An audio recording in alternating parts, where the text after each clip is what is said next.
what's poppin'? Brand new whip, just hopped in. I got options, I can pass that bitch like Stockton.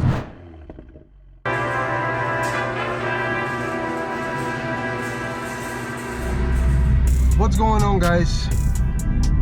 I finally got my car back from the shop after 2 very long weeks. We now have ethanol sensor installed, but now let's talk about today's video. I recently uploaded a story on my Instagram and I asked if somebody wants to do some friendly runs.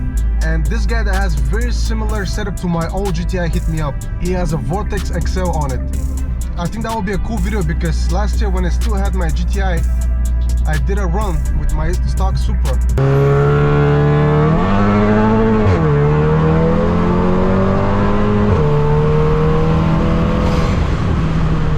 So now it will be interesting to see the Vortex XL against the full bolt-on Supra.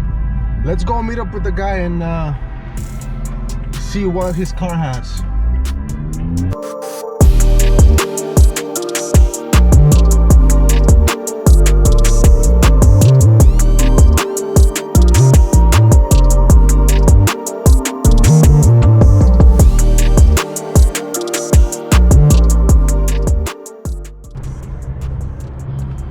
So yeah, that's the same setup.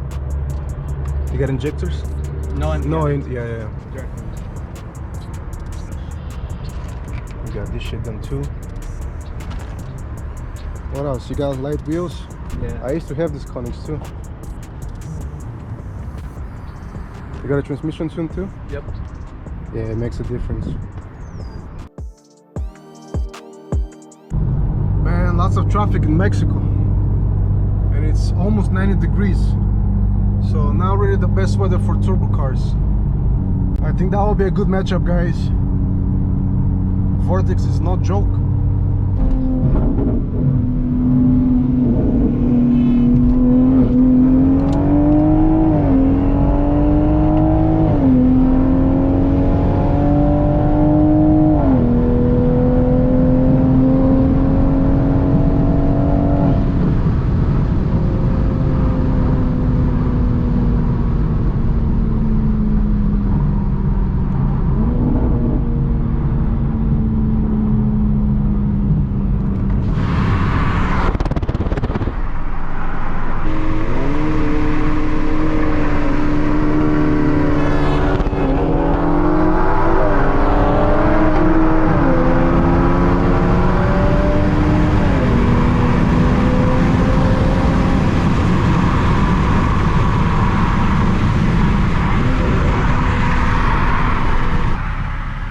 Bro, it's way too fucking hot for our turbo cars, man.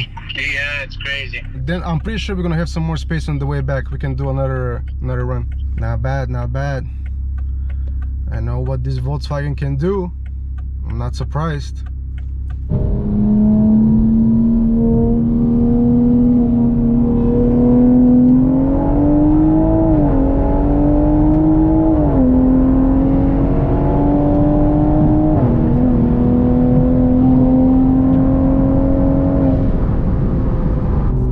Spinning at like 70-80 miles per hour. To be honest, with these tires, I don't feel like turning off the traction control. And without turning off the traction control, I can't really brake boost. And GTI with a Vortex XL turbo, man, you don't play around with that shit, bro. I think if he has the E85, it's gonna be a very, very good run. I mean, let's not forget that it's like 90 degrees outside, and the car is definitely choking. The Supras are well known for heat soaking, and yeah, the car doesn't feel that good. And yeah, Arthur told me that his car is low 8 seconds, and I see how I'm slowly pulling away after 130. So that was my guess. I was expecting the Supra to have a better top end, but yeah, man, you can't really impress me with these Volkswagens. I had one. I know what they're capable of. Next week I'm gonna hit the drag, and hopefully we get in the 10 seconds. I recently got new tires, and when I install them, I'm gonna be more confident in brake boosting. But man, that car was spinning at like 80. Gotta learn how to have fun and be careful. So if you guys like the video, please leave a thumbs up and subscribe, and I'll see you at the next one.